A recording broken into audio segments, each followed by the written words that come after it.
I think you can actually know the difference between someone who's had a true mystical experience and someone who's had a twisted mystical experience, is that often the person who's had the twisted mystical experience comes back from that experience and wants to destroy the world.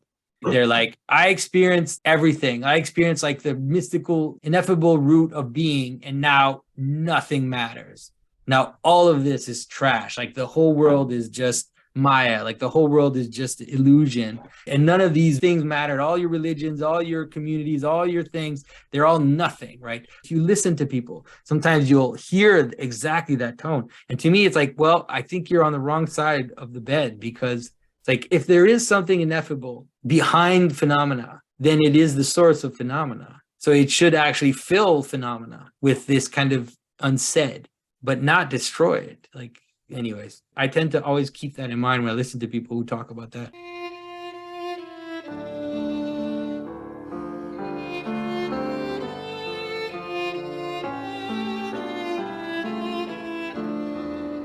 This is Jonathan Pedro. Welcome to the Symbolic World.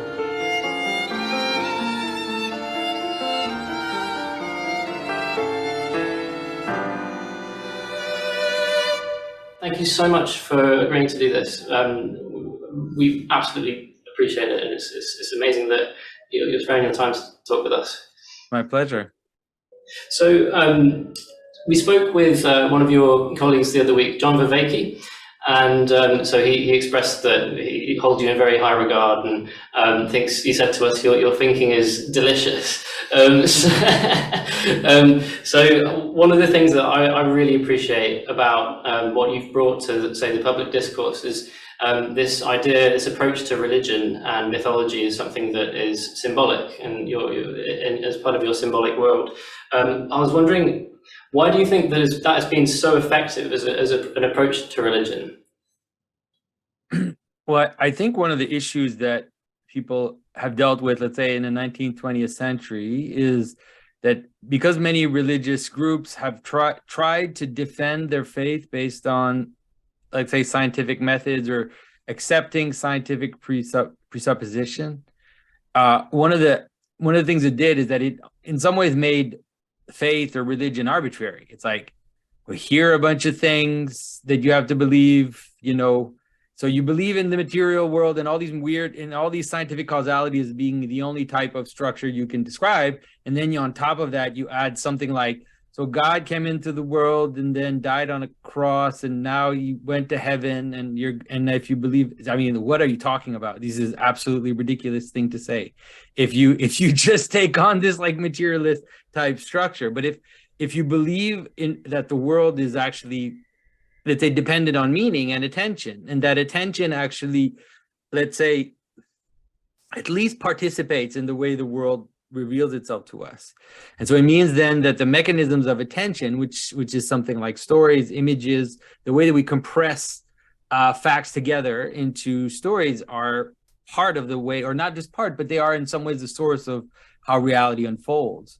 And so then you can start to talk about narrative and about ritual and about images, and it makes sense to people because you're coming at it from a different tack. You're coming at it from the question of meaning, which I think that if you talk to John Vervaeke, you've noticed that meaning is inevitable. You can't avoid the question of relevance, and you can't avoid the question of telos and purposes. Like, we see things through purposes and through relevance. And so I think that in that frame, then I can show how. So one of the problems too that's happened with religious thinkers is that on the one hand, you had religious thinkers that said something like, let's say in the more conservative side, the Bible doesn't mean anything. It's just a description of things that happen. So if you try to look for meaning in it, it's almost as if you're destroying the factuality of it. You're destroying the fact that it happened. Because we're scientists, we believe the world is arbitrary. We think things happen arbitrarily. There is no pattern. These deep patterns don't exist. And on the other hand, you had the same, on this, like, let's say the opposite of it, you had religious thinkers that said, oh, look at all these patterns. None of this must have happened because all of these look like mythological stories. They have rhymes and their structure, they have chiasms, they have all these structures in them. And so it's like, because we believe the world manifests itself arbitrarily. Therefore, all of this is just a bunch of stuff people made up, a bunch of stories people made up. And so what I'm trying to propose is saying, no, the world actually manifests itself through patterns. And so you have to have a pattern in order to even perceive the world. And so the things religion deal with are real. They deal actually with events that happen, but they just don't describe them the way you would like them to. They describe them in a way that reveals their meaning, is the way to say that. And so because of that, I feel like I've been able to kind of bridge a little bit, let's say, Christian and secular worlds, and I've helped more conservative Christians to realize, you can't. The tack that they've been taking is nonsense, and I think I've helped secular people say, oh, okay, this is what this stuff is about. It's and also all these things help you understand religious phenomena in different ways. I don't know if that answers your question. That's a brilliant answer. Thank you very much. And I'd invite anyone here to ask questions, even on Zoom. Maybe if you could type them in the chat, that'd be great. Just on when you talk about mythology, one conversation you and I have is, does it matter that all of it happened? Because that was the conversation. Did it happen? Did it not happen? And now, because of Jordan Peterson, Christianity's got a good hold because of its talk about mythology and archetypes. But the question, does it matter that it actually happened? So I think that, how can I say this? I think that all religions are based on events, and even when the ancient myths describe the gods, they're talking about events. They're not talking about events at the same level that we're talking at, right? And so there are different levels of events, and it's very simple. Like when I describe the tying of my shoe, it's not the same level of event that if I say Rome fell. Like the category of Rome fell is an extremely high event in terms of what it implies, and then people could even argue about it because it's so big. So imagine if you take that even bigger. When they describe the gods, I think they're describing events, just very, very high events, or almost very abstract events. Maybe the best way to understand it. But for sure, let's say, one of the things that happens in time, and you see that in the Bible, and you see that in the Old Testament and the New Testament, is that there's a way in which people realize that there's a concretization of those patterns. It's like these patterns actually happen in the world. They're not just high patterns, that actually the world that we live in is actually patterned in those same way. So for sure, in terms of Christianity, I think that to be a Christian, you have to believe in the incarnation and the death and resurrection of Christ, and that those are events that happen in the world. Now, I've said many times, they're not forensic descriptions, and they're not trying to describe the causalities of what's happening. They're not trying to describe the nature of the resurrected body of Jesus. You don't see any of that. They actually tried to obfuscate the capacity to simply see the resurrection as some kind of let's say forensic event that you could describe to a police officer, because there's actually moments when the disciples don't recognize Jesus. They don't know what they're looking at. They don't know what's going on. And so there's a sense in which the Bible itself is saying, yes, the resurrection happened, but don't try to box it in. Like, don't try to give it a forensic description. But I think it's important to understand that, because one of the problems of wanting things to be symbolic or only mythological or only archetypal is that then you again have the same issue, which is that you believe that the world doesn't actually exist in those archetypes, that somehow the world can exist just neutrally and arbitrarily. But I think what we're discovering more and more is that your very capacity to perceive the world is imbibed in those mechanisms. So your very capacity to link events together in order to see unity in multiplicity of events is necessarily archetypal. So you could say something like, there's nothing that happens which isn't to some degree archetypal, or that if we're not able to see the archetypal aspect of what's happening, it's a fault of ours. And that something like the saints, the enlightened ones, could see the pattern in everything, right? They could notice that the entire world is a theophany of these primordial patterns. So I think it's important. It's an important distinction, because I get a lot of that, obviously, because I talk about symbolism. People, they want to stay up in the symbols and they're interested in seeing the patterns. But it's it's how it lands that's really important, I think. And that's what makes a difference in terms of a way to live and a way to embody these patterns. It's not just something we think about, right? It's not just something we read in books. It's not just when we interpret movies. It's that, let's say, if a movie is a condensed, very, very compressed story of someone's love life, let's say a love movie, your story of your love life will follow similar patterns, right? The difference between a story is just that they compress. It's you take all the salient facts, you distill them into more salient facts, and then you compress them together. So you take your love story of your life, let's say, and then you remove the bits where you're going to the bathroom and where you're doing something else and you're working. You take out all the bits that don't relate to the pattern, and then you just smash them together. And that's why when we watch movies or we read books, like let's say novels, we have revelation, because it's like I'm connecting all these things much closer together, and then it can reflect back on me. But those patterns exist in your life. That's why we care about them. That's why we find them interesting, is because they're reflecting something which exists in the world. Do you think the same thing is true with something like music? In that music is a layered sort of set of patterns. So I think this is something that Jordan Peterson talks about quite a lot, and really sort of emphatically, this idea that music sort of embodies this harmony that people should live in. I think so. I think that for music, it's harder to talk about because music seems to be much more abstract in terms of the relations between let's say the things that it posits. And so the patterns are almost, in some ways, they're more immediate because they're almost pure. They're just basically, so you have experiences of, let's say, of relationships between sounds. That's what you're experiencing. So there has to be a beginning, there has to be an end, and then there has to be some kind of movement. Of course, a lot of contemporary composers have tried to smash that or break that as much as possible. But even in breaking it, they're always calling back. It's like, I'm breaking this, I'm breaking this thing that will call and will create tension and opposites and longing for resolution of the pattern. And then you can tease someone with music by not resolving the pattern, and then finally giving your resolution, which is different from the one you expected. So there's all these things you can do to play with. But I think that's exactly what's going on in music.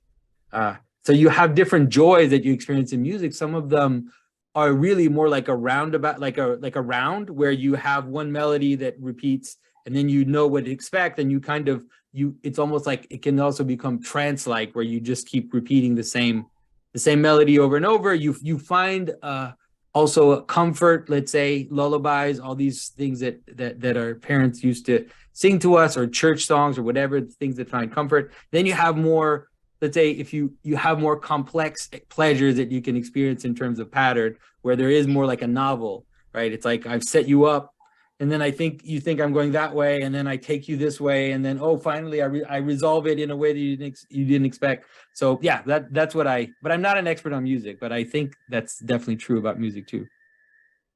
Brilliant. I'd love to dive into some of your thoughts about contemporary art and music. But before we do, Stephen Chan in the chat has asked, some of what has been described reminds me of fractals with nature.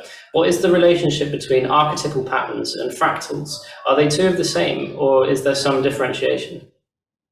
I think the best way to understand symbolic patterns is fractals. That's for sure. If people are interested in that, my brother wrote a book called The Language of Creation, which goes more into it in almost like a mathematical way.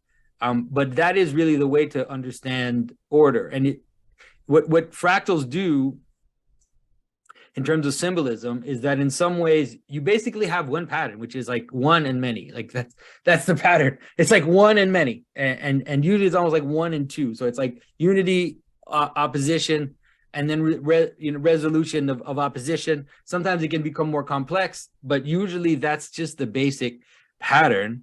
And it can be represented in all kinds of ways, as a mountain, as all these different types of patterns. But the idea that it's fractal is very important, which means that because you can experience the pattern at every level.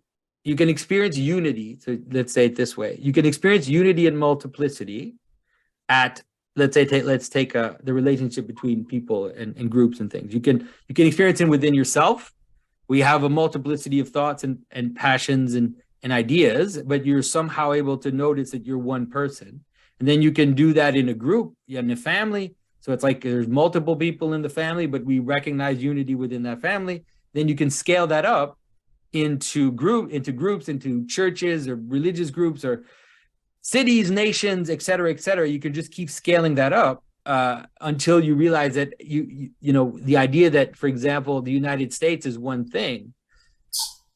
You know, it's like, why is it one thing? It's like billions and billions of things, but it's true through that fractal relationship. And, you know, one of the things that modernism has done is that, we do want to get into modernism, is that modernism has tended to level the fractal nature of things. It tends to want to either stay in opposites, you know, kind of irreducible opposites, often wants to reduce it into like a basic opposite where you don't have this self-same fractal structure. And so because of that, it tends to, so a good example would be, you know, the way that traditional societies are usually set up or have this fractal nature, right? So a medieval village has the home with the hearth, and then those homes in the hearth exist in neighborhoods with churches, and then all those neighborhoods with churches exist in like a bigger city with the cathedral. The cathedral is the highest building, and then it's like the center for the entire city, and then now that reproduces itself all the way down. And so what modernism tends to do is that it like levels. It doesn't tend to want to understand the fractal nature, and so it'll create things like suburbs and let's say shopping centers, and then there's no centers, and the houses become decentered. We don't even think about, you know, the manner in which the family would come together properly in a house. It's just like living spaces basically that are just kind of leveled. So modernity tends to do that. It tends to move towards absolute uniformity and then also idiosyncratic multiplicity. So, and if you look at most modern movements, you'll notice that they tend to swing between those two extremes. And so you can have something like, let's say in painting, you can have something like supremacism and expressionism happening at the same time. You know, you have these movements towards abstraction where we want to reduce, you know, if you think of Malevich's painting, for example, you want to reduce everything to its absolute essence, like color field painting, even all the way into the 70s or conceptual art. And then you have, you know, absolute breakdown where it's like anything goes, there are no rules, it's just complete idiosyncrasy. You know, you tape a banana to a wall and that's considered equal to any form of art. So that's definitely what I think happens. I don't know modernism as much in music, so sadly, but I do see something about, for example, atonal music in the 20th century, that it has that tendency. It's like it doesn't take it into account the fractal nature of how we experience music, and so you have this like imposition of mathematical structures that are extremely complex onto a musical system that doesn't take into account the human desire for something like a simple round, like a simple return or a simple cycle of coherent experience. And so it's, I don't think that modern music or modern art is, how can I say this, that it's stupid or that it's, you know, a lot of people have this idea that it's just anything goes. No, it's not true. It's not anything goes. It actually tends to be extremely like almost tyrannical imposition of like systems of thinking onto the art. And then you end up with things that people actually, or that very few people can enjoy because it's so high that it's almost impossible for it to land. Beautifully articulate. Taiwi Roberts, who can't be here today, has asked, You've discussed before your view on contemporary art as an odd fetishization of the art object removed from any actual function. Could you say more about that, and especially whether you think that contemporary music has arrived at a similar place? There's much crossover between these two worlds, and I wonder if music might have also been removed too far from having a functional context. I'd love to hear your thoughts on how music has evolved in the modern era. And he says, thank you so much for your work and best wishes. No, I totally think that the same thing happened to music that happened to all the other arts, is that if you think about in the medieval world, people struggle to understand this, and they think that it's actually like a diminishing of art. But in the medieval world, poetry and music would always serve a function, which is why, for example, poetry would be panegyric. Most poetry in the medieval times would be panegyric, would be something like celebrating something, like celebrating a king, celebrating a saint, celebrating Christ and everything.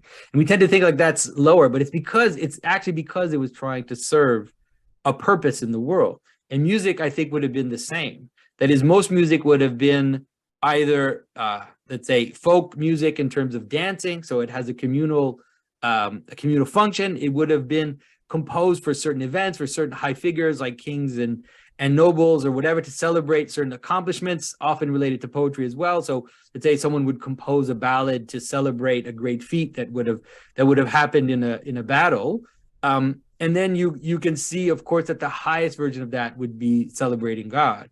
And so the highest forms of music would be directed towards the church and directed towards celebration of God. And I think that even as secular people, I think it's probably possible to kind of understand why that is. It's just saying we want the music to be integrated into everything else. We don't want it to stand out as just a strange, like idiosyncratic thing, but rather we want it to integrate with other things, and therefore it has to participate in the world. And especially the church would have been a manner in which it participated in society at the highest level, celebrating the highest thing, but then also would have been in relationship to the poetry, in relationship to the images as well, in the space, let's say, in a kind of sacred space. So architecture, music, all these things would have come together into a kind of celebration. So what we see with the modern music is, first of all, already with the opera, we have a problem, which is that we have a problem because in some ways we're moving towards, like, let's say, entertainment. Now, there's nothing wrong with entertainment. I think entertainment's fine, but I don't think that that's the highest function that music can play. But it sadly, that is pretty much now today what it has been relegated to. And I think that already starts at the moment with the celebration of opera as being supposedly the highest art. And you see the same with dance. It's like, ballet becomes the highest dance. Well, it's like, yeah, I don't know. Wouldn't the highest dance be more integrated? Like folk dancing or court dancing would have been more integrated into the world than ballet, because ballet is just spectator. And so I think that concert music already brings music into a space where it's going to reach high. So it's like, this is the thing. When I talk about this separation of like absolute, let's say, a kind of tyranny and then a kind of idiosyncrasy. So it's going to bring highs. And so I totally agree that Bach and Mozart, and maybe Beethoven reach highs that liturgical music didn't. Because it kind of abstracts itself and it moves away from its ground, like the way that it's incarnated into the world. But I think already when you get to Beethoven, you're like in deep, you're seeing the trouble like right out the door, like you're just seeing the trouble coming. And I think that trouble starts to unravel rather quickly. And so then you end up with composers that are so obscure in terms of popular capacity to listen. Like if nobody listens to Webern that doesn't study art, like nobody listens to all these modern composers. And then what happens is the music that becomes popular becomes more and more, let's say, trite, and more almost like all in the hips, right? It just kind of moves down into the hips, which was there in the Middle Ages. Like there was dance was part of it, but there was something kind of holding it together. But now it moves just into the hips, and then it's like basically, whatever electronic dance music is the end of that. It's like it's just a beat, basically. It's just a beat. Pop music, it's like just these same, especially now these like new AI, they sound like AI I think they've been using AI for a while, because you have these like melody tropes, and then you're listening to a song, you're like, what the hell? Like, I just heard that, and then people kind of, they pull out certain tropes from each other's songs, and then all the songs just end up sounding exactly the same. It's very weird.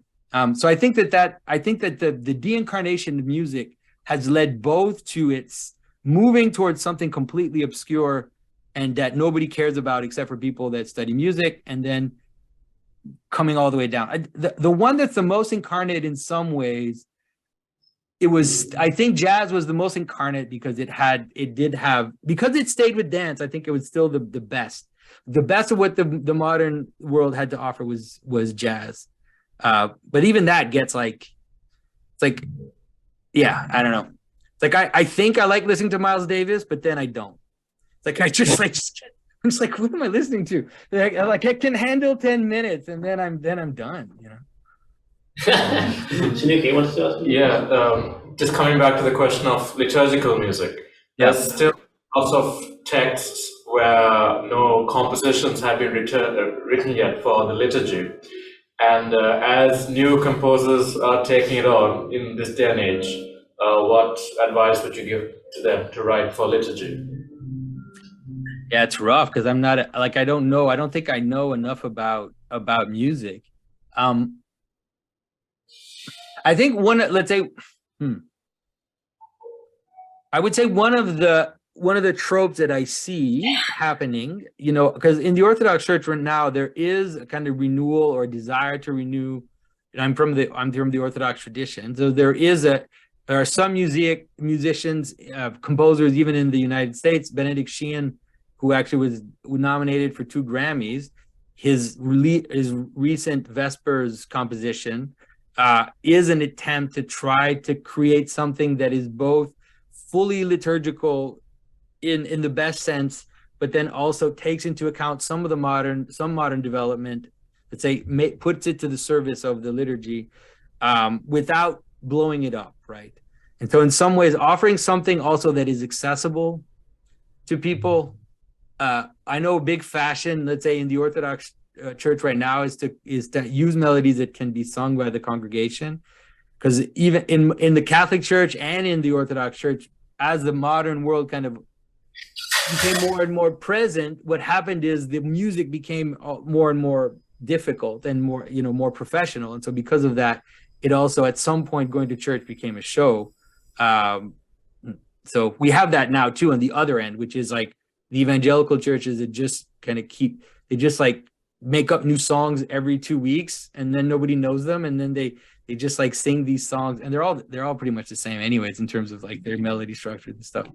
So I would say look at some of the people there. Vladimir Morozan is one of the people right now that I know in the Orthodox Church who's working on that. And then Benedict Sheehan. Those are the 2 in the US, I think, that are at least the most effective. So I was thinking, I haven't fully fleshed out this question in my head, so I'm sorry if it's going to be confusing. But a common theme of your sort of criticism of modernity and also of recent artistic development is a sort of disregard for meaning and for pattern, right? So well, there's both. There's actually like a hyper pattern, you could say, a pattern that is so abstract that it almost no one cares about it, because a lot of the modern, and then there's the opposite. Then there is also like anything goes, whatever you can do. So both these seem to happen at the same time. Okay, so what I was thinking was sometimes when let's say a person whose outlook of the world, maybe a Christian, that sees meaning and pattern in the world as something objective that exists and that reveals a truth that is there independent of me. a conversation between this person and a person who is a complete relativist, for example, and doesn't believe in any meaning or any pattern, usually what I find when I have those conversations is the person that doesn't believe in any sort of pattern feels very much restrained when they are sort of pushed to believe in a pattern. But if they don't, they have to disregard, for example, human nature, because human nature is a form of a pattern, right? Yeah. So No, they're stuck. I totally agree. I agree with your sentiment. That is that you can see it like in the modern world. This desire to free ourselves from the pattern has led to things that are so abhorrent and absurd that, for a good example would be, let's say deconstructive architecture in the 1980s and 90s. And so, architects would create buildings with like just a massive hole in the living room. It's like, okay, there actually are patterns. You cannot live in a house that has like a 10-foot hole in the living room, because it's just not going to happen, right? So it's as if some of the experimental music, in some ways, it actually reveals the pattern. And so it's like you can make an effort and listen to like it's a minimalist acoustic music and listen to someone like grading the side of a counter for an hour. Like you can do it. It's not impossible to do it, but it's like it actually reveals just how difficult it is to get there. And so we have, for example, like for someone who doesn't think we have patterns, like we have a certain frequency of sound that we're able to hear. It's very simple. We have a certain level of decibel of volume that we're able, or that we can sustain hearing, that we're able to hear and that we can sustain hearing. Those are patterns you cannot avoid these patterns. Like you could destroy someone's hearing if you don't pay attention to these patterns. And then there is a certain level of variation which people find pleasant, and those are probably they're probably derived from the human voice. They're probably derived from our thousands and thousands, millions of years of hearing human intonation and hearing the space that exists in our intonations. And so they're derivations and probably concentrations and derivations of the possible tonalities in the human voice. And so I don't see how even the most secular person could think that that's absurd. It's like these are just kind of like natural, and you could say something like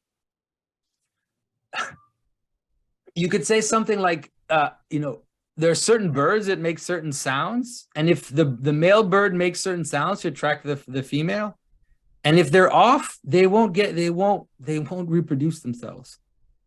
And I think that that's true about music. Like I think that there's a certain like, yeah, of course there's a musician getting laid or whatever, but that's not what I mean. But I mean is that there's also like, what I mean is that just that if certain sounds don't continue, let's say there's a certain perseverance of sonority and distance between sounds, then those will become one-off experiments and then they'll go away. Whereas some things will just continue. The things that continue is because we like them, and we care about them, and we want to kind of perpetuate them. So I think that even like from almost like a Darwinian perspective, you can argue for patterns. Basically, what I get from that is that we all live, whether we believe in patterns and meaning or not, we all live as if they exist. We just can't escape it. They exist and we live according to them. But in this sort of conversation that I was talking about, the person that doesn't believe in them, or rather the person lives as if they exist, but feels restricted when they have to accept the truth that comes with those meanings and those patterns. So I wonder if you could talk about the relationship between, or the necessity the necessary relationship between truth and objectivity and these patterns and these meanings? Well, it's pride. And I think it's like, if you want to understand all the, like the source of sin, you could say, right, in the world, that's what it is. It's saying, there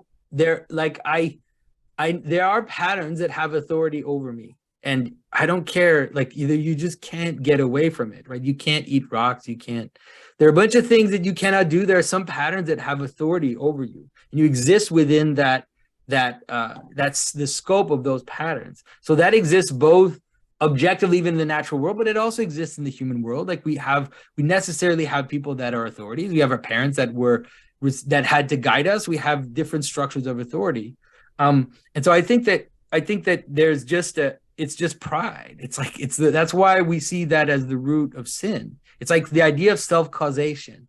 It's the idea that I can cause myself, right? I can completely contain myself. I can be free from any type of constraint. And, there was a moment, I think, maybe in the late 19th and early 20th century where people could credibly believe that. I really don't see how anybody can believe that anymore. Because one of the things that happens too, which is hilarious, because like in the early 20th century, really, I mean, I can have sympathy for them. Like I have sympathy for the artists in the early 20th century. They're like, we've got this, we're going to do this. But then whatever happened between, like, let's say 1900 and maybe 1925, maybe, I don't know, in music, but in art and visual art, it's like, then that set up a new way of doing that nobody has changed. It's like experimental music or experimental art is no different now than it was in like 1920. It's like the Dada artists did everything anybody can do now. It's like not explicitly everything, but every idea that any contemporary artist has, installations or whatever, or breaking these rules or whatever, or art that doesn't last long, it's like all this happened in 1920. And so what happened is, like, even the counterculture, like even the people that wanted to like break all the patterns which rule over us, created a kind of weird anti-pattern that now people just follow. It's like ridiculous. And so, it's like, who's more conforming? Someone who goes to church or a punk rocker? I'm not sure which one is more conforming. Like they both have uniforms. They both, you can recognize them. You can, it's just that one is like a kind of anti-pattern, but it's still a pattern. And so I think that's what happens. It's like, that's what happens with a lot of the contemporary, or the idea of not wanting a pattern, is that what you end up is you create an anti-pattern, which is still a pattern, and you can recognize it, right? You can tell. It's like, yeah, you're just doing it upside down, dude. That's all you're doing. Because you turn something upside down doesn't mean that I can't still recognize it. It's still recognize it. This sentiment echoes a lot of some of the things we were talking about with Samuel Andreev, who is another guest on Jordan Peterson's podcast. He was saying to us that as a professor of composition, he, in his students' work, he can't see any sort of innovation, something that's necessarily new, compared to what's happened in, say, the last 50 or so years of contemporary classical music. And he said to us that he thinks that the contemporary music world, and I wonder if this is true about the contemporary art world too, is in a period of consolidation rather than innovation. And just on top of that, is there a way that we can get back to looking at something like beauty as something that is objective? You mentioned there's a sort of Darwinian sense to that pattern. Is there something biological that we can ground beauty in so that we can get back to this sort of sense of consolidating the arts? I think so. I definitely think so. And I think that there are certain, I think now we're in a good position in terms of beauty, because we have people, let's say people like Christopher Alexander, for example, or what we call the new urbanist movement. These are credible. And so what they're saying is these fractal relationships are necessary. And so if you can't make a building in any way, there are actual forms that inhabit a space. So it's like if you inhabit a certain space, you will be prone to do certain things in that space, and you can't make a person a blank slate. It's like if you have a dark crypt like place, it's not the same as a grand staircase going up into a two-story building. It's like these two things, you're not going to be the same person in one space or the other. And so design now, I think it's almost like a scientific approach to design is bringing back the idea of beauty, and it's breaking down. So if you think of Bauhaus, for example, I'm sorry, I'm just in architecture right now in my mind, but if you think of Bauhaus, for example, and brutalist architecture, they were thinking that they were going to be practical and it was all going to be scientific and everything, but it turns out they're not. It turns out the imposition of like uniformity in the world actually kills the human spirit. Like it really destroys. Living in Bauhaus buildings will destroy you. And so right now, I think that people are kind of waking up and think, oh no, actually these spaces, like they relate to something that we exist in. And so I think we're in a good place, honestly, in some ways. I don't know in terms of music though, but for sure I know that it's going to start. I think that the fact that it starts with architecture and city planning is probably inevitable, because that's the space in which we live. And so if we can see if we can see movements like the New Urbanist movement and these rediscovery of neighborhoods, rediscovery of city centers. So there are several projects in the United States like that, very interesting projects. Then I think that we're going to slowly see other arts follow. And so in my own world, let's say in the world of church, of iconography, what I'm seeing is that the top iconographers in America are actually issued from contemporary art. They're actually issued from the academy, right? They're not just like improvised mom and pop people making icons. They're people who studied in New York, studied in the big schools, and then finally decided to move towards incarnate, let's say art at the service of the community. And so I think that we're in a good position, and people like John Vervaeke, for example, and his idea of relevance and these questions like these types of categories. And you think of Ian McGilchrist as well, and his vision of how the brain works and how perception works. All these thinkers, I think, are opening up the possibility of really saying, so it's like beauty is not one thing. Beauty it's a pattern, right? And so there's a flexibility. It's like a poem. There's a form, but there's also a kind of improvisation. So that's what beauty always manifests itself as. It's like there's a pattern, and then there's a spice, like an improvisation part to it. If we can find the right balance between those two, that's when we knock it out. That's when we hit it. So. Before we come on to the question, I just want to just point out in something like the study of I can't remember what the name is, the study of animal behavior.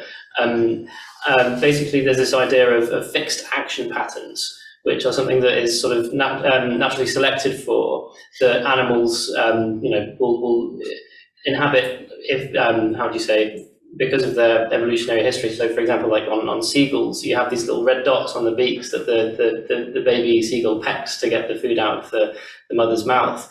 I would expect something like beauty as a pattern, as you describe it, in a Darwinian sense, to be something that's built into our biology. Is that?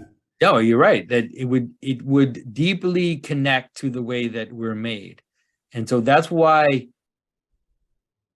And I think, we have plenty of examples. The old world is just full of examples. Just go to a medieval village in Europe. Just go to a very old city. Just walk around, and then you'll understand what it is that's going on. There's a clear pattern, but there's also a kind of whimsiness through the pattern, and also an adaptivity. So it's like one of the things I think humans find beautiful is the adaptation of the pattern to a particular is the best way to understand it. It's like it's not just a pattern, and so it's like, how does the church fit in that landscape?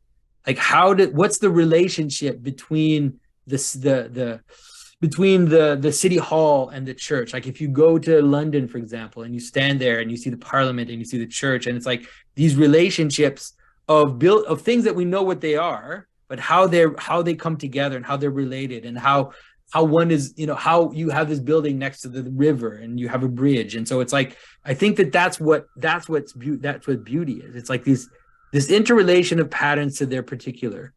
And so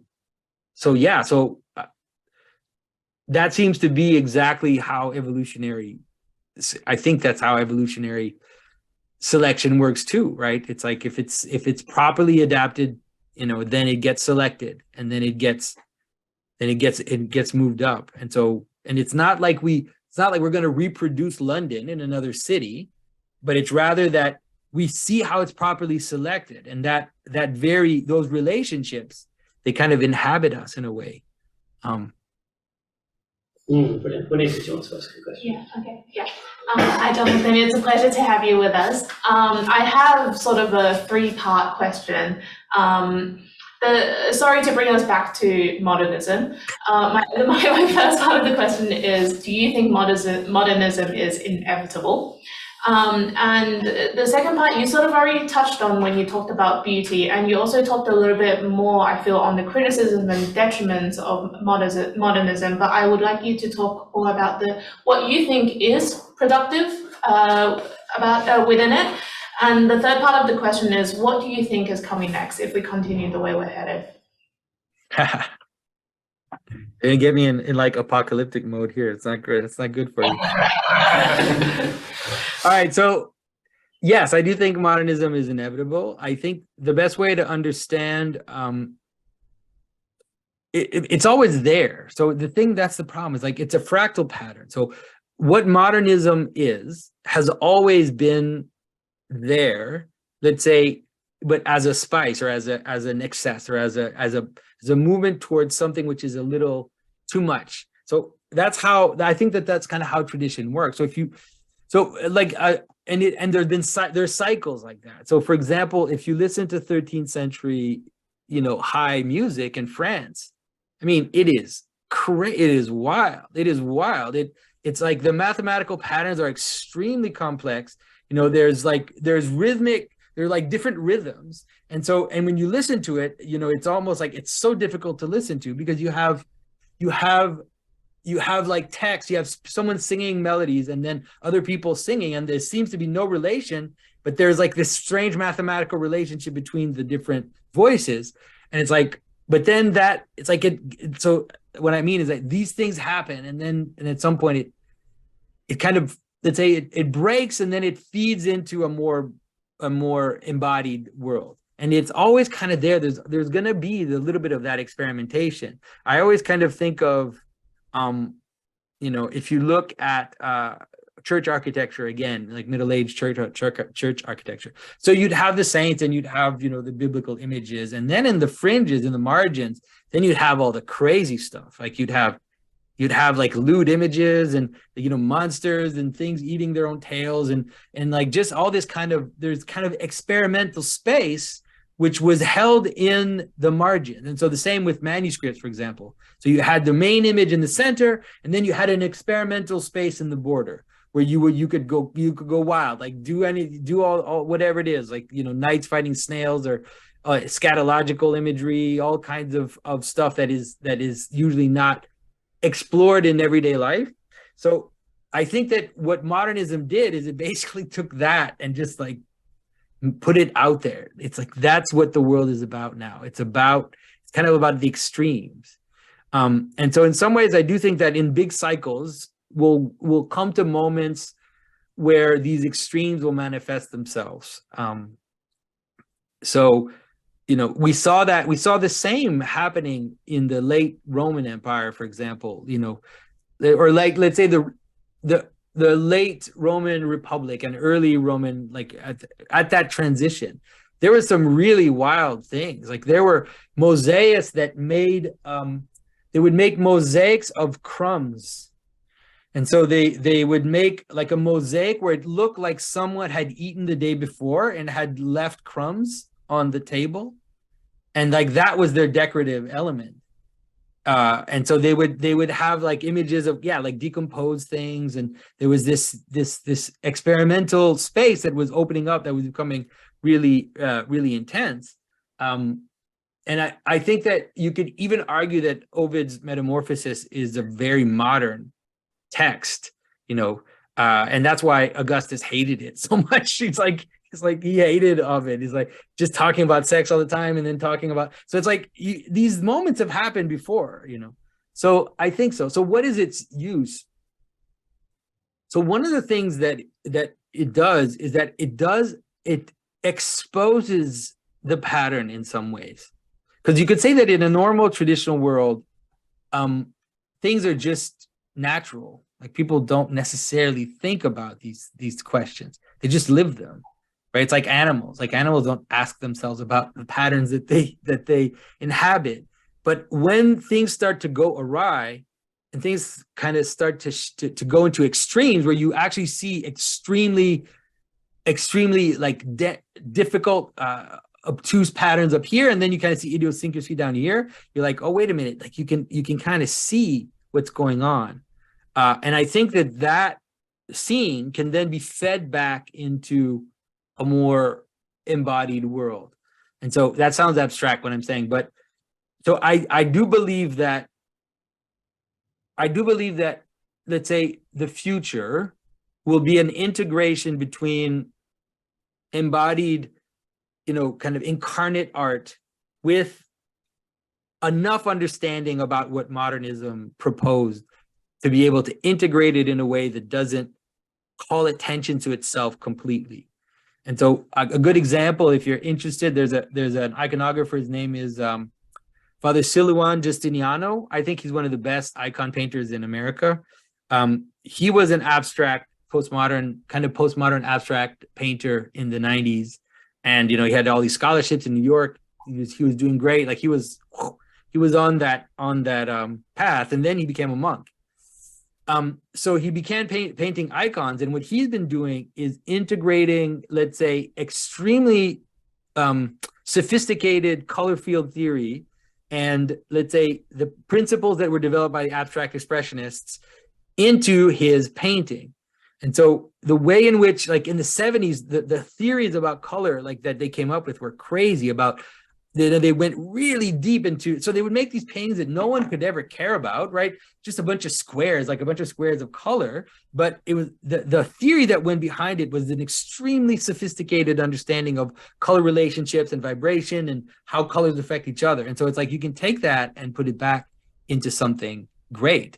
You can think the same about literature. It's like the modern writers, if you think of Beckett or you think of Joyce, their deep understanding, for example, of both like pattern and abstraction and also of idiosyncrasy at the same time, like that kind of relationship, that extreme relationship they're able to create can feed back, I think, into the modern world. So if you a good example of that, I don't know if you know, there's a author, his name is Paul Kingsnorth, and he does that. Like he writes something like Beckett meets Tolkien. I mean, it's crazy. He wrote a novel called Beast. It's an astounding novel, but he actually grammatically, he actually changes the grammar of the words so his character, as he's losing his mind, like the grammar of the sentences starts to break down in the story. So he uses modern tropes of actually playing with grammar and playing with punctuation, and this is like really avant-garde stuff, but he's ultimately telling a story that follows the mythological pattern. So I think there are ways to do it. I don't know in music. I'm afraid I don't know enough about music. That'll be you guys. People point to Arvo Pärt a bit. Like I know people point to Arvo Pärt as a possible solution to the conundrum, as someone who is integrating, avant-garde into a more kind of embodied and celebratory music. So, I think someone raised their hand. Oh, someone's raised their hand. That's me. With Peter. Do you believe that the art or music is created or is rather discovered? So if there is such thing as an objective deity, that I suppose it's derived from natural patterns. So then, would you say that it's more closely to be like discovered, like as if you were like, I don't know, as if a miner with? Yeah. I know. I understand exactly what you mean. And then second part. Then would you say that contemporary music, because it disregards for the beauty and the natural patterns, is as such more closely to be created because it's more of a random chance? Yeah. So I would say to the first part of your question, I would say that it's both. I know it's boring as an answer. It's like I'm not going to answer, but I think that anybody who has an intuition, a real intuition, feels like they are not. Doesn't come from them. Like if you like when that happens, usually you're on the right track. At least in my case, like when I have an intuition and I feel like that intuition isn't from me, that like you said, I feel like it's like falling into me, or right, it's like I'm being assaulted by the idea, it's like it just seizes you, and then I think most of the time you feel like you're discovering, at least I do, but then there's also the implementation, and I think that in the implementation then you have more of this kind of giving birth, or this forming and this shaping, right? Because usually what you have as an insight doesn't have body. At least I don't know about you guys. I'm not a musician. Like I'm talking about my own experiences. So usually what comes to me as insight doesn't have body. It's like almost like it almost is like a relationship, right? A pattern, a relationship. And then when I put it into the world, then there's a shaping that comes. So I think that would be the way that I would, at least I would describe it, let's say, so an example, like I've been just for a while now, I've been wanting to like rewrite fairy tales, and the way that I want to do it is I want to get to the fairy tale. Like so for example, like I don't understand Jack and the Beanstalk. I never understood Jack and the Beanstalk since I was a kid. I was like, what is this story about? Like, why is this the hero? He's stealing from the giant. Like what? Why? So why? Like what is happening in the story? And so it's like I've basically just been. That question has just been in my mind for 20 years. I mean, not more, 35 years or whatever, 40 years. And so, but recently I'm like, no, I need this. Like, I want to write a version of Jack and the Beanstalk. So I just left that there.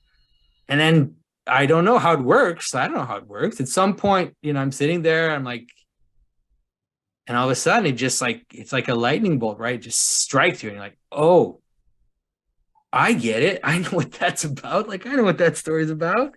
But then I have to write it. Like, I haven't written it yet, So in terms of contemporary music, like your second part of your answer, I think that this is what I see about contemporary music, is that I see that some contemporary music is actually hyper patterned.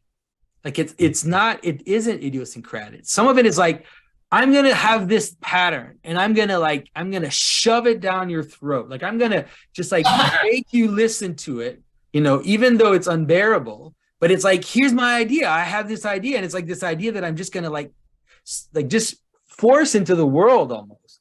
And so I think there's a lot of that in contemporary art in general. And I think contemporary music, especially. And then there's also the other, exactly what you said. There's also the other part, which is just like this kind of like noise where, like, oh, like, yeah, I dropped this, whatever, like I hit the side of the bowl. And it's like, so you have you have this sense of like idiosyncratic sound as well. So that's what I see in both. And so I think there can be an excess of both. I really see the modern world as something like a move into excess. And if we try to understand it too much as one side, which is moving towards idiosyncrasy, and if we try to understand it too much as kind of authoritarian patterns that are imposed, then we miss one part of it. But if we see it just as like a radicalization of the two sides, which is like which is the internet? Is the internet the freest, most chaotic space to ever existed? Or is the internet the most authoritarian space that has ever been thought up by man? It's like, it's just both at the same time. I don't know exactly how that is, but it's just both at the same time. So do you think a sin of contemporary music is that it's too much of following patterns, or it's too much of not following the patterns? Which one do you think it is? I really do think that it depends on the music. I think that so you think about this, think about two sins, right? Think about one sin, and both of them have to do with pride, right? The first sin is saying, I don't want to submit to any rules. I'm my own person. Nobody's going to tell me what to do, right? That's the first sin. The other sin is, oh, I'm going to make this happen. I don't care if the whole world resists me. Like, if all reality resists this thing that I want to do, I'm going to do it, and there's nothing you can do to stop me. And so you can see they both come from the same source, but one manifests itself as an authoritarian desire to impose a pattern on something that can't hold it, or doesn't want to, or will just get crushed by it. And the other one is refusing all natural patterns and wanting to move away. So I think that it's just both at the same time. Yeah, I just want to ask about you as a Christian iconographer and an artist. I know, correct me if I'm wrong, I understand in Orthodox tradition, icons, even in the Catholic tradition, icons are seen as a window into heaven, and each symbol of the hand or each color is seen as a very theological expression, and any changing or innovation of that could be even seen as heresy. So how do you as an artist kind of break those boundaries or innovate, express yourself, and how do you move forward with that art? Yeah, so I think that some of what you said, I think, has been vastly exaggerated in terms of just how strict it is. And I think, and I understand why. It's like, I think that some people who felt like most contemporary art was just anything goes, and that there were no rule, rhyme, or reason, and no meaning, then looked back at medieval art and saw, wow, these things have patterns, these things have meaning, these things have a sense, and then they just want to hold on to that. But the reality of traditional iconography is that it is extremely variable. There's a lot of variation in styles, variation in tropes. Now, it's not an absolute variation. There are limits, and there are tropes. There are patterns that you have to follow in order for it to be recognized by the community in which you're trying to serve. And so that's probably the best way to understand it. It's almost like you could understand it like English has certain grammatical rules, and if I don't use those grammatical rules, then people won't recognize that it's English. And so if I make an image and I'm like, well, I want Jesus to have a pumpkin head. Well, I'm sorry to tell you that no one will recognize that as Jesus, and therefore it will be seen as heresy. And so there is a way in which we recognize something as belonging to the tradition, but you'd be surprised to what extent there's variation. And I think that the way that I see it is that innovation is neither good nor bad. Innovation is a neutral thing. Innovation has to serve a purpose. And when innovation serves a purpose, usually the strange thing that happens is people recognize it. People recognize it as being traditional, having been traditional the whole time. They have the feeling that they've seen it before, but they haven't. So it's like I've created images which absolutely never existed before in the church, but I've never had anybody complain, because let's say the spirit in which I did it, the reason for which I've done it was in order to, with love towards the community. It's like, my purpose isn't to show you that I'm call attention to myself, show you that I'm better than you, that I'm smarter, that I've thought of this new thing that I want to kind of shove into your face. It's like, no, I want to serve this community. I want to participate. And so a good example would be, so for example, in the Orthodox Church, we have an image of the resurrection. So we have an image of Christ going into death and saving Adam and Eve, right? It's like you see Christ like holding Adam and Eve. He's like pulling them out of death. And so then we also have the image of the crucifixion, of a cross. And so at some point I started making crosses that had that image on it. And I'd never seen that ever. And I don't think that actually exists, but no one ever said anything. It was totally fine. And so priests started wearing crosses with this image on it. And like no priest in the history of the world had ever worn a priest with that image on it.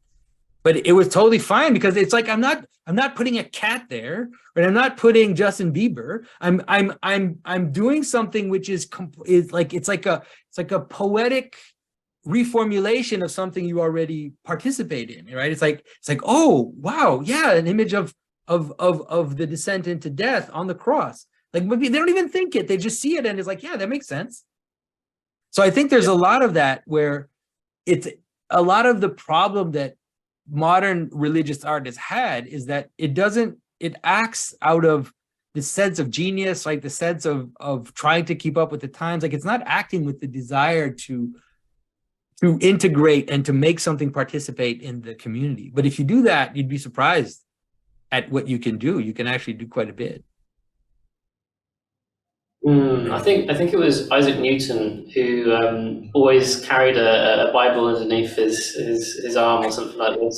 Just like this idea of like constant serving his genius to something higher than him.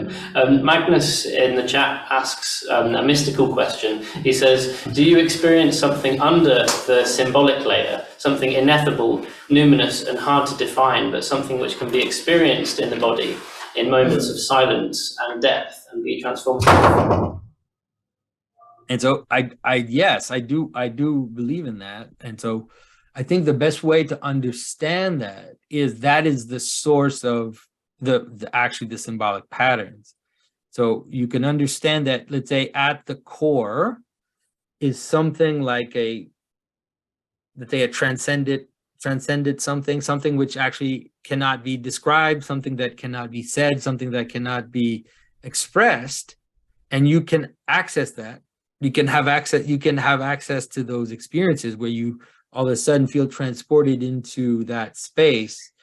But then what happens is that when it expresses itself, so as soon as it expresses itself, when you talk about it, when it comes back down into your art, or when it comes back down into the world, it actually will inhabit this kind of symbolic world. And so, yeah, so I do think so. And I think that you can actually, know the difference between someone who's had a true mystical experience and someone who's had a twisted mystical experience. Is that often the person who's had the mystical experiences comes back from that experience and wants to destroy the world.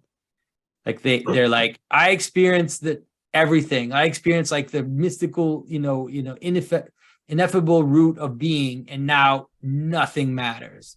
Now all of this is trash. Like the whole world is just Maya. Like the whole world is just illusion, and none of these things mattered. All your religions, all your communities, all your things, they're all nothing, right? So you see it. Like if you listen to people, sometimes you'll hear exactly that tone. And to me, it's like, well, I think you're on the wrong side of the bed, because it's like if there is something ineffable behind phenomena, then it is the source of phenomena. So it should actually fill phenomena with this kind of unsaid, but not destroy it. Like, anyways, so that I tend to always keep that in mind when I listen to people who talk about that. I'd love to get your thoughts on psychedelics. We talked yesterday. I know this is the thing.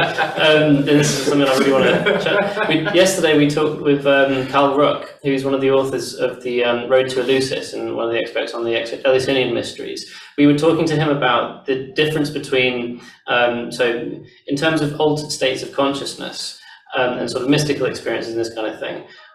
We were comparing, say, playing a musical instrument to sort of achieve an altered state of consciousness requires a level of skill, dedication, discipline, practice, this kind of thing. But taking a psychedelic is very easy, and it does something to you, which people come back and say that was a mystical experience. Do you think that there is a fundamental difference between something like, how would you say, genuine religious illumination or a mystical experience and the kind of experience that people describe coming back from psychedelic trances? Yes, I do think so. I think very much so. I do think that it's like, for all the love of the people that I exchange with today, it's like everybody's talking about psychedelics. It's just everybody talks about it, and I feel like it's misplaced, and I feel like it's dangerous. So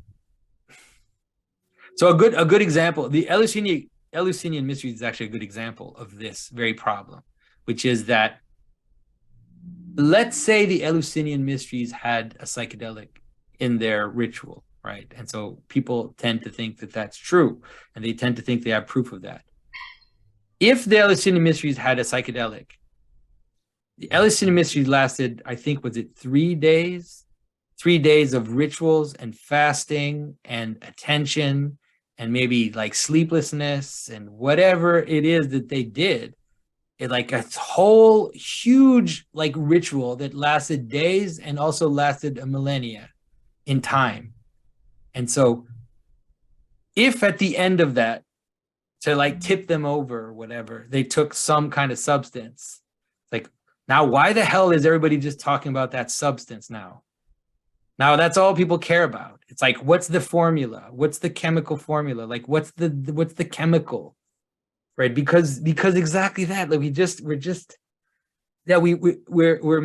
materialists, and we think that's what transcendence is. It's like, and so but I'm not saying it's complete. I've never taken psychedelics, right? So, but I have met people that have taken psychedelics and it transformed their life for the better. To be honest, I've met them. I've also met people who've taken psychedelics and that it turned them into psychos, like just turned them into complete psychos, and they lost their family, they lost their jobs, they just lost it. And so, like, whatever psychedelics are, if they rip the veil away or whatever, I think that, like you said, I think that the discipline of practice, whether it's prayer, whether it is music, whether it is, dance, whether it's all these different things, is far more integrated and far more useful for your life than just having like a tourist experience in the transcendent. It's like, here I am, some tourist walking through this world of spirits. Man, I don't know. It just, to me, like, it just sounds very dangerous. Also, because I have met people that have just completely lost their lives because of them. Thank you very much. Winnie, did you have a question? Yeah, I did. I will backtrack our conversation a little bit. So earlier when we were talking about modernism, and also when you were talking about innovation, you sort of brought up twice in different ways. You sort of talked about this concept of having something new, whether it's caused by extreme visions or whether it's caused by just fresh ideas, and then sort of finding something that is more traditional and compatible with it, and then sort of marrying those two as sort of the middle ground. How do you identify what is compatible with what? Is there some sort of identifiable law or pattern behind that? Yeah, I think there are. There are in the sense of the practicality. I think that's one of the reasons why I talked about this idea of like embodiment in a community. And so that is usually part of it. And so I think it's not easy, because it's like the opportunities to create embodied works of art right now are very far in between. It's not like something that we can do. It's not like a lot of people get commissioned to like write a piece of music to celebrate the anniversary of something or whatever, like it's difficult for that to happen. But like usually that would have been part of the meat of the art, right? Part of the consistency of it would have been its integration into its purpose.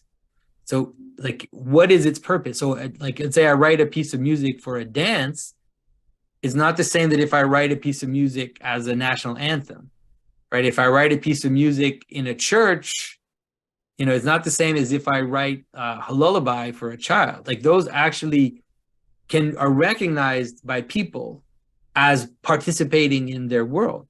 So it's like, there's a part of it which is objective, which I think has an objective pattern. And so it's like lullabies usually aren't fast and fast tempoed. They're slow, and you know, they have a kind of a way to modulate sound that is appropriate to their use. But then there's also just the historical reality of what you live in, right? The world in which you live has certain traditions of sonority, certain traditions of space, certain traditions of images that you just kind of continue and you participate in. Now, in terms of an actual pattern, usually the pattern is like a, you know, you can understand it like a wave. You can understand it like a circumambulation, right? So you start at the center, you move out, and then you return to the center. Not exactly the center, maybe another point which is similar to it. That tends to be the pattern of pretty much everything. All stories tend to have that pattern. Images have that pattern in space, so they have a central focus, and then they'll have an edge or a margin, and then that edge or margin has characteristics, and the central focus has characteristics. And so that's the way that I would see it. In terms of music, I don't know, like I said, the technical aspect of it enough, but usually that's the way, that's the pattern. You can express it different ways. It can be a mountain, like a coming up or a coming down the mountain. It can be, like I said, it can just be this, like a serpent moving around an axis. So it's like a pattern that cycles and returns, it changes a bit and cycles and returns and changes a bit.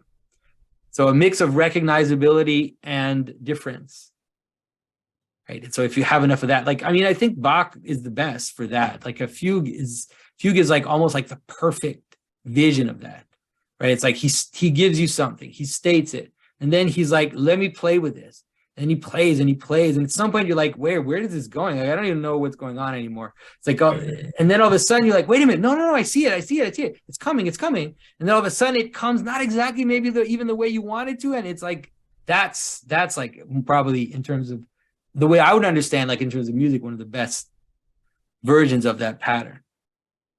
Just coincidentally, next door, someone's playing the piano. They're playing a mystical piece by Scriabin, and it just made me think of something Scriabin wrote in his diary, because he was very interested in this sort of similar to you talk about, like with the Orthodox, the theody, this idea of like sort of becoming sort of united with God.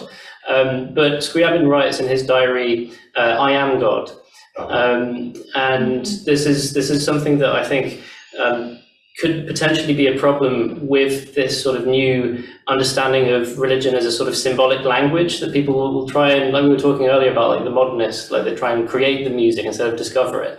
In this way with religion, people are sort of, I worry that people will start to create religions out of this sort of symbolic substrate.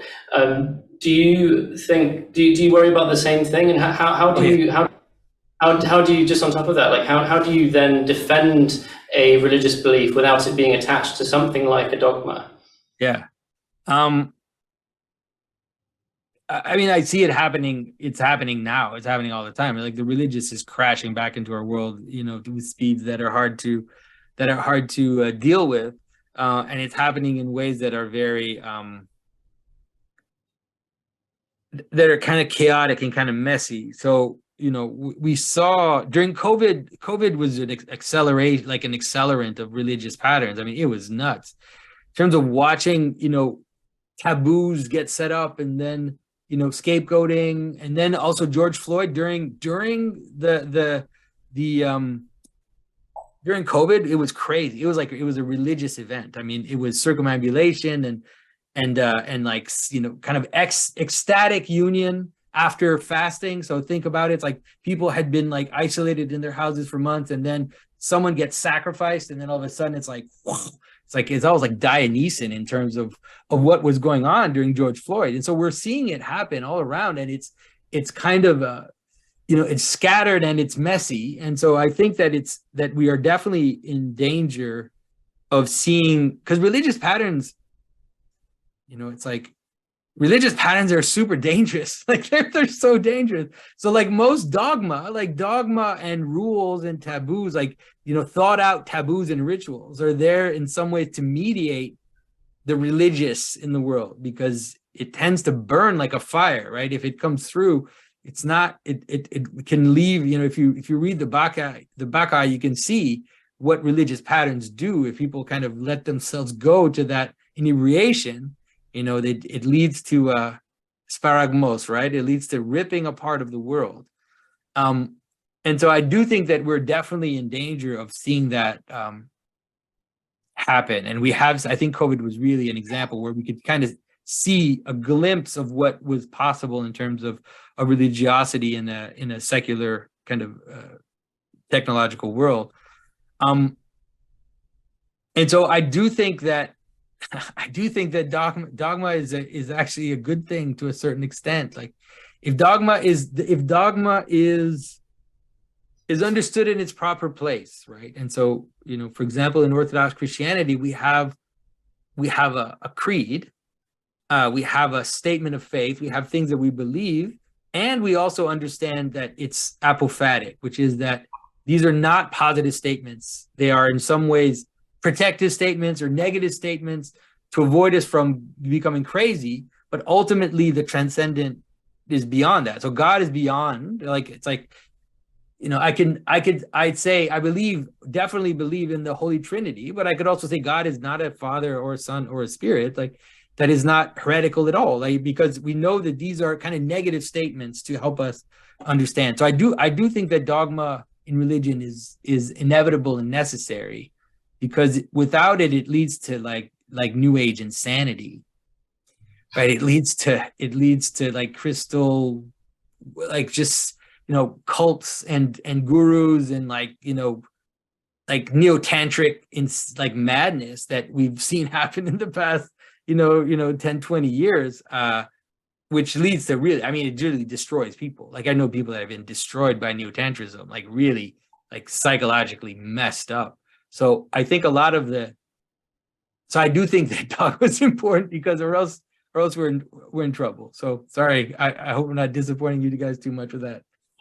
Well, I come from a very religious country, from Sri Lanka, and the biggest religion is Buddhism, and there's Christianity and Islam, but there was always a respect for each other's religion. But as I came to England, especially to university, it could be because I lived in such a religious country, I saw so many forms of religion in university in the secular form. Meaning, here's a belief, for example, gender is a spectrum, you have to believe it. If not, you will be, what in the older days is a heretic and these days a bigot or something like this.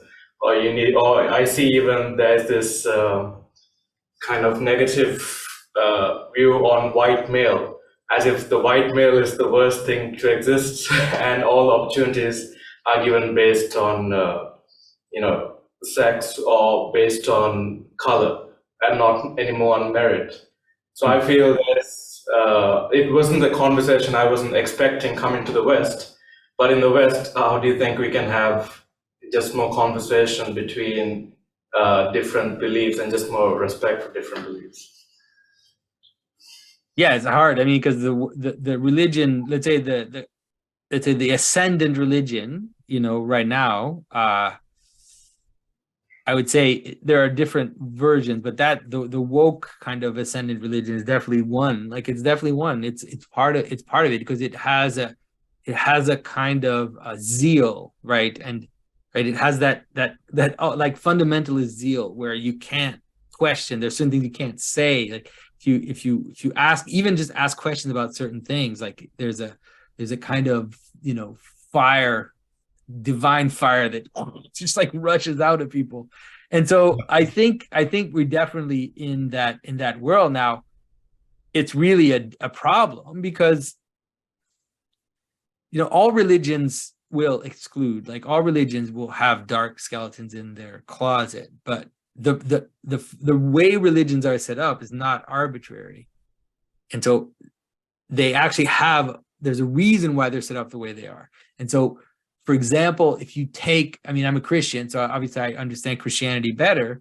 You know, the notion of of Christ, for example, the notion of the crucifixion, right, is in some ways a way to safeguard against the things we're seeing now, which is that it's like I see myself as the one who crucified Christ, for example, right? I see in the one that is beaten and rejected and refused, I see in them an image of God. And then I try not to do that, let's say. But now we have this, it's like a weird, the modern one, it's like almost like a weird parody of Christianity, where, you know, Christianity has always had a deep compassion for victims and a deep desire to love the oppressed and the marginalized. But now it's like being weaponized, where it's like, let's flip it upside down, where now the marginalized and the oppressed, you know, have the right to demand of other people this, have the right to, let's say, exclude the others. And so we're returning to more of like an ancient, like, religion of purity, like almost like a yeah, you know in the Jewish temple, for example, in the Hebrew temple, you know, strangers weren't allowed in to the temple at all, like they weren't allowed to come in. And so it's like we're returning to that type of behavior. So yeah, hopefully, I mean, we all hope that it'll just kind of play out without too much violence, I guess, because in some ways it can't, I don't think it can sustain itself, that type of thinking on the long term. But yeah, we're in a strange situation, that's for sure. But actually the solution, I think, though, the solution, and this has been the solution that I've been proning, is to help people understand the function of the margin and the exception and the strange. And so, you know, I talk about monsters a lot. I talk about margins and I talk about idiosyncrasy. And it's like, you know, I talk about carnival in a lot of my talks about the function of carnival in a traditional society. And so I think that, because what happens is that the right or the conservatives or whatever, the people reacting to this woke thing, I mean, they just go full on too. And so you just create these two opposites that just can't talk to each other. It's horrible. And I think the best way would be to help people understand the role of the strange, but then also understand that it's strange for a reason. It's like, you know, the margins are marginal, and the marginal has a function in the world, and that function has positive and negative aspects to it. And it's like, if you want the positive aspects of the margins, you kind of have to live with the negative aspects of the margin. If you want the positive aspects of the center, you have to live with the negative aspects of them. So you can't have it all. Like, you can't be a margin and a tyrant at the same time. That leads to absolute madness. So we need to find the proper balance. So just as an Orthodox Christian, you were saying dogma has its place. Do you think then that right action or orthopraxy requires orthodoxy? I think so. I mean, I think they go together for sure, because, you know, especially in Orthodoxy, in other types of Christianity, maybe not so much. Like in Orthodoxy, it really is the liturgy, you know. And so for example, like, we sing the creed during liturgy. We don't just abstractly think it, we sing it together. And so as we sing it together, we're manifesting our unity. And so that's actually moving us towards communion. That's why, you know, in the creed, for example, its place in the liturgy is moving now, because there's the first part of the liturgy, which used to be for kind of everybody. And then there's the second part of the liturgy, which used to be just for the people that are baptized. And so the second part of the liturgy is like this like compression moving towards the meal, where we all share the same, you know, the same sacred meal. And I think that we have to understand that the orthodoxy and the orthopraxy, they just go like that, because it's a celebration of what we have in common, both in practice, and in love of one another, but also in mind to a certain extent, and then kind of moving towards the communion chalice. So yeah, I think you need both. Really? What is your opinion on the current movement of spirituality without religion? Do you think those two things are separable? No, I don't think they're separable. And the reason why is, we talked about this fractal pattern. We talked about how the patterns of the world, they kind of exist at different scales. And one of the problems with the spiritual but not religious is that the spiritual but not religious person says, I don't want this spiritual pattern to bind me to others. I just want it to be my own individual thing. And so the only way for it to bind you to others is through common something. That's how you're bound to others. You're bound to others through common action, through common attention, through common singing, through common movement. And so that's religion. I don't know what to tell you.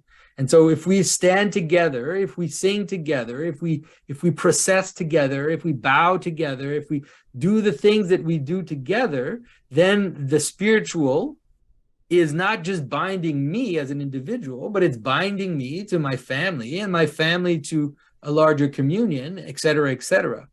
And so the spiritual but not religious is just another version of modernism, because it doesn't like the fractal relationship. It wants to reduce to the individual. It's like, I want to be an individual in relationship to the transcendent, complete transcendent, right? And see that that extreme that I mentioned. It's like, I want the absolute transcendent, non-being of nirvana, and I just want it me. I don't want it to bind me to others. I just want it to be me. And so I don't think, I mean, it's better. I'd prefer spiritual but not religious to, I don't know, to someone who goes dancing at the club every day. It's like I prefer someone who has spiritual practice, even if they're idiosyncratic and personal, rather than someone who drinks, gin all night. It's like there's a hierarchy of things, but I do believe that true spirituality will have religion attached to it, because it's a binding agent. In a way, it's the same answer as you gave before. It comes from pride, isn't it? Spiritual without religion, in a way, is like wanting to keep the meaning without accepting the truth. Yeah, and right? Without having to submit to authority. A lot of it's that too. It's like, well, I don't want to submit to any authority. I just want to have my own experiences, and it's like I want to have my own thing. But that's just not how the world works. What happens actually, and I know it sounds weird. It's like, what happens is the opposite. It's like, you're going to end up submitting to authorities that have never existed before. We're going to end up submitting to levels of authority that have never existed in the history of the world. We're moving towards weird authoritarian systems that are going to be total. And it's like, it goes together. The extreme, I always say, it's like a punk rocker can only exist in a world that is completely buffered and completely controlled and completely maintained on a schedule. Because if you put a punk rocker in the Amazonian jungle, they'll die in 1 day, 2 days, because they're not bound. So you need these extreme systems of control. And so if you try to move towards idiosyncrasy and you're like, I just want my spiritual thing, my own thing, I'm just gonna take a hodgepodge, do whatever I want. It's like you're creating that rift, and it's going up too. It's gonna create, systems of control. I know it sounds weird. It sounds like it's a contradiction, but if you think about modernism that way, it actually will solve a lot of problems for why modernism happened the way it did. Because that's what it looks like. If dogma is necessary a relationship with the transcendent, how then do we avoid the dark side of dogma? I mean, saints, I don't know what to tell you. It's like, I mean, you need developing your own life instead of focusing on others. Like, I think that's probably the best. It's like loving others and then, you know, seeing sin in myself. I mean, that's for sure. Like, I'm talking way more from a Christian perspective. I'm sorry, but it's like, I think that from a Christian perspective, you know, there's a joke about how, you know, Protestants think that, you know, no one's going to heaven except for me, right? Or except for my gang. And there's a joke in Orthodoxy, which is that everybody's going to heaven except me. And it's like, that's probably the best approach, right?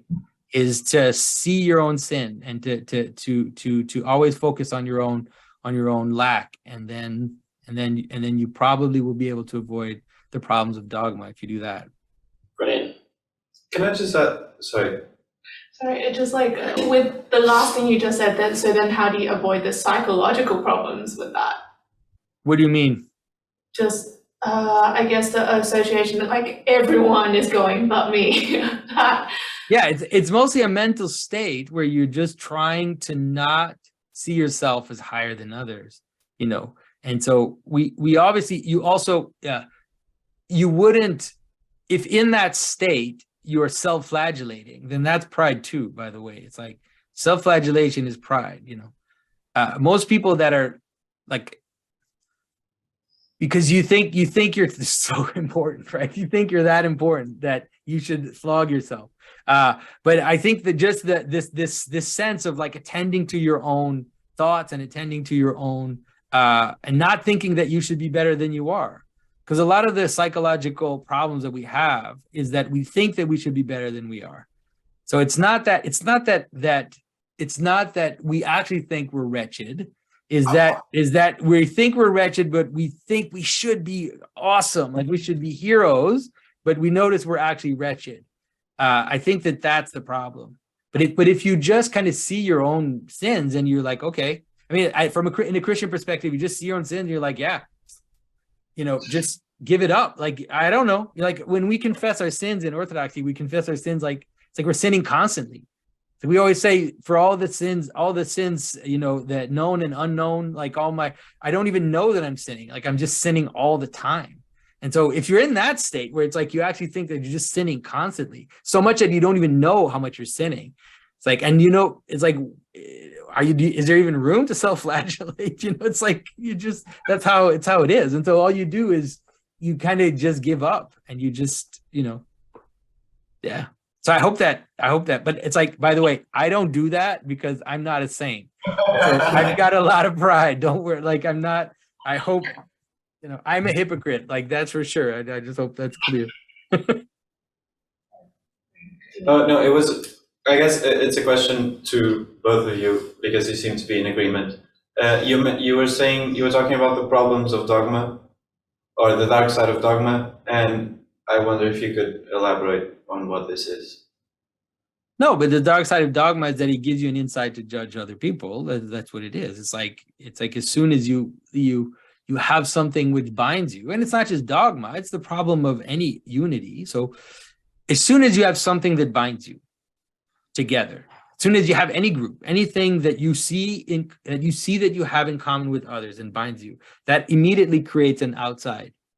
There's no way around it. You can't have it all, right? It's like, I know that a lot of the like weird postmodern move is to just try to integrate everything into everything, but that doesn't work. It destroys the world. So you could say, you could see it in all kinds of things, right? If you think of a sports team, right? If a sports team will have things that bind them together, and then they will have adversaries that are outside them that they're fighting. And so that's part of any type of unity. Now, the problem with religion is that it does that too. It does it in the absolute, because it's like, I have access to God through this. And so now it gives me ultimate weapon to judge other people if I let myself go to that. So that's the danger of dogma. And I do think that I think that we have the tools. I think for sure within Christianity we have the tools to fight that, and I think part of the nature of Christianity is to avoid that problem in the image of Christ himself and the Sermon on the Mount and all these aspects. But that's definitely an issue, and if you'll catch yourself doing it all the time. Thank you. So I think it's come up a lot tonight that pride is kind of sort of behind a lot of the sources of, I don't know, many problems, to say the least. So what's your antidote to pride? I mean, I think I just formulated it, right? I think it's to try to see your own lacks first, right? To try to see what you're missing yourself, and to practicing humility in the sense that, if you see like an easy trick to do, and it's like when I'm in my best moments I can do this, but it's not often, but like usually you catch yourself thinking something, right? You look at someone and you catch yourself kind of judging them, or whatever, or even if you're in a relationship you catch you judge your partner, and I think it's like the discipline of right away asking yourself, it's like, could I say the same thing about me? Right. And so it's like, someone lies and you're like, yeah, they're lying. It's like, yeah, do I lie? Yeah. Okay. Yeah. Okay. So it's like, I'm not saying that let's say the thing that's happening to me, or let's say someone's doing something to you. It's like, it doesn't justify it. It doesn't mean you'll justify it, but it's like, have I been crappy to others? Right. Have I lost my temper? So it's like, so just kind of remembering yourself in a way, what it does is it kind of mediates, I think, the issue. Now, I'm not saying it doesn't mean you should accept everything. I don't think so, unless you're really like a monk or something. But I think that just the discipline of always asking yourself, what aspect of what bothers me? Because often the worst part of it is that sometimes when something bothers you with someone, it's usually because you've got a little seed of that yourself, right? And so it's like, well, that person's really cocky. It's like, really, why are you noticing that? Like you might have a little bit of that yourself, and that's why you're noticing it. And so, yeah, so I would say that that's probably the best way to go about that. I think Jonathan gave a solution earlier as well, as he was talking about sin and catching yourself sin all the time. And then, when you see you're sinning all the time, you just kind of give up. And that's also surrendering to your higher power is also a big antidote. I guess, but what's not quite making sense to me is that this, at the end of the day, still sounds psychologically detrimental because it's still referrals, like self-referential, like in all the examples that you have given. So maybe I could take the same thing that I said, but now flip it the other way, which is that what if every time you come in the morning and then there's someone who's impatient, or there's someone who's annoying or whatever, then maybe try to notice something about them that is positive. Do it that way. Do it the other way. If you don't like the seed on yourself, like just try to remember that person is a human being that has a life and experiences, and that that. So if it's hard for you to see how you're the same in terms of the negative part, you can maybe rather try to see the mirror, the mirror of the good in the other person. I mean, I'm not saying that it's always possible, but I would say that might be a better, maybe another way to do something similar. That would be also kind of humility.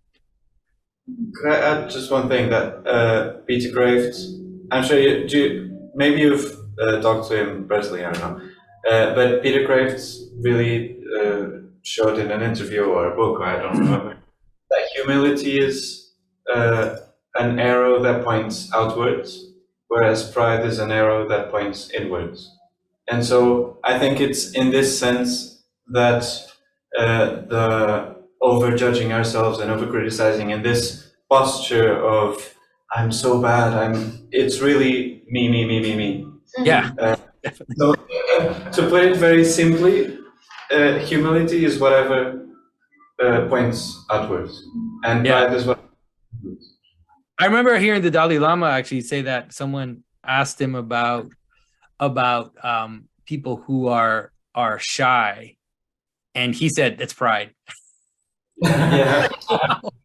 It's like it's pride because you're too self-conscious. You're thinking about yourself way too much, right? It's like you think you're so important that people are looking at you. Like you think people are like concerned with you and your presentation and all these things, and like that's what makes you shy. It's interesting. I mean, I don't know if it's completely true, but I just thought it interesting that he totally like switched it in terms of the way we think of it now. Yeah.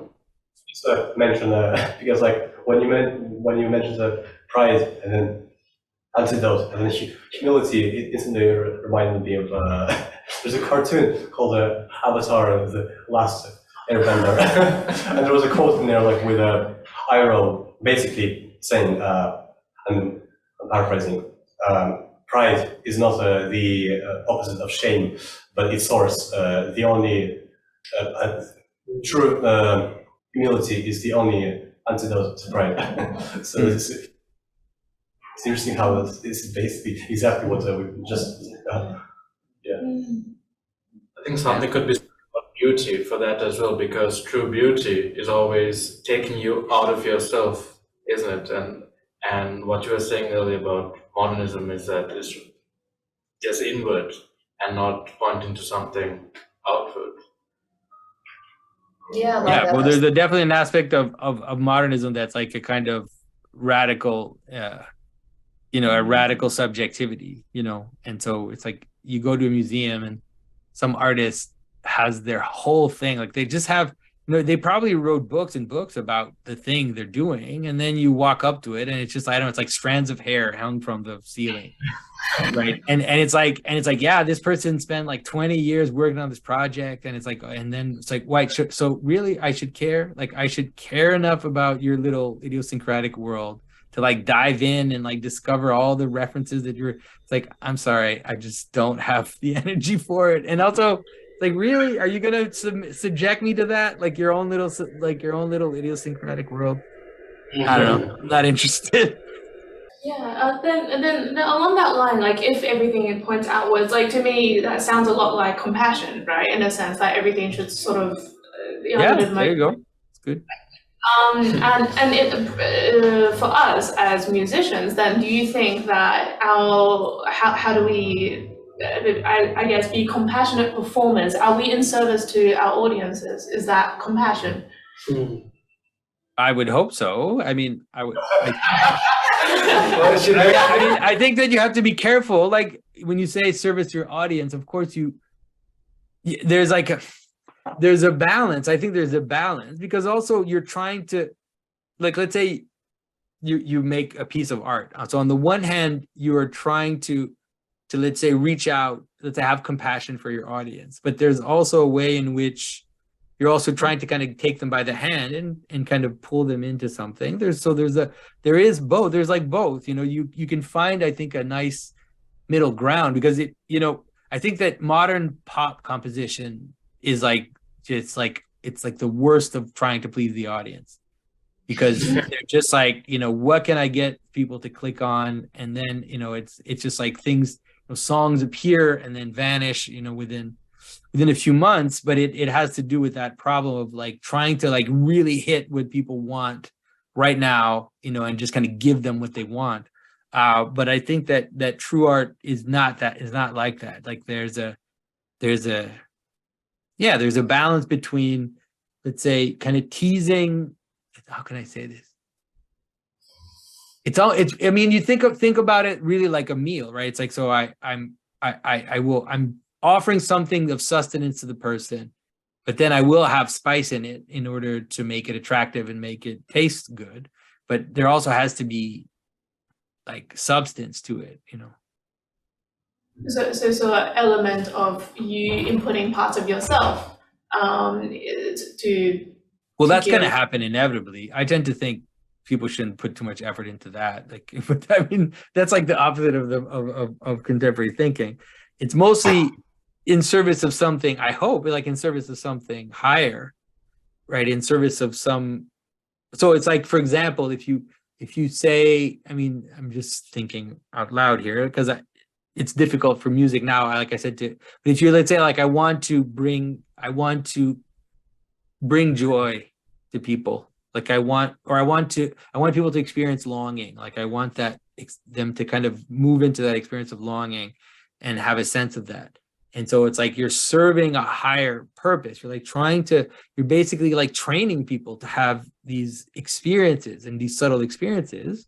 And so you want to do it in a way that they'll recognize what you're doing, that they're seeing they see the breadcrumbs, right? Or they can get the little breadcrumbs as they're moving into what you're doing. And then once they're there, then you can kind of take them on a trip. I just want you to know, I have a meeting at 3, so I have like about, Yeah, I just wanted to say, just on top of what we were just talking about, which was such a beautiful part of the conversation, it echoed very closely what we were talking about with John Vervaeke, which was this idea that love is the opposite of addiction. And so this idea of pride being something that's inward and humility being something that's outward. John Vervaeke was saying that addiction is something that is reciprocally narrowing, and narrowing it sort of like thing where your framing comes increasingly closer and closer. But the opposite of that is reciprocal opening, and he calls that what love is. And I think that's a beautiful line of agreement with you and John. Yeah, definitely. I think on that case, we really agree. I really, recently, I've been using Dante a lot as an image of that. And I think that for art, it's probably a good image to understand, let's say, what Dante was trying to do in the Commedia, which is exactly that. It has to do with your question about, so you could understand that, let's say I make a piece of art and I do it in service of a higher good, right? In the celebration of God, the celebration of love, or the celebration of something beautiful. But then I understand that people don't have access to that. And so what I do is I engage lower loves, right, in order to draw people in to this higher celebration. And so, so then you can use, let's say, you almost like seduce people into the experience. So you use tropes that people recognize, or you surprise them, or you do different things, but their purpose is actually just to draw them up into something more. And you see in Dante, you see that because it's something like he starts with poetry, right? He starts with Virgil. It's like Virgil is that lower love, these structure, these artistic patterns that we use in order to create our works, right? That's what Virgil is. That's what Virgil represents. And so it's like the craft, the techniques, all these things that we have. There's nothing wrong with them, especially we have to think about that, especially in the modern world, because people have seen these techniques and this craft as being factitious, as being like tricks and things that you shouldn't use because they're cliche or whatever. But if they're in service of a higher good, then all of a sudden they find their purpose.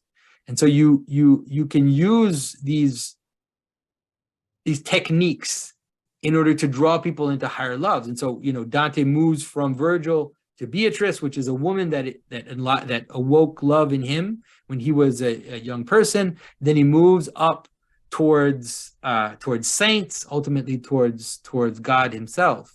And so it's like these embedded loves is a good way to understand it. But you can also understand that in art, which is that, because I remember a friend of mine who's a contemporary painter that I love very much. At some point, he was basically saying, like, why are you doing this? Like the icon thing, like, why are you doing this stuff? It's all done. It's all been done, right? It's all these tricks and tropes and images that have all been done. And it's like, I can do it because I'm making an image for someone's baptism. But I can do it because I'm making an image to go into a church. Like, I have a reason. That's an actual reason. Like, that this object will enter into a community, will participate in the life of a church, of a family, or whatever.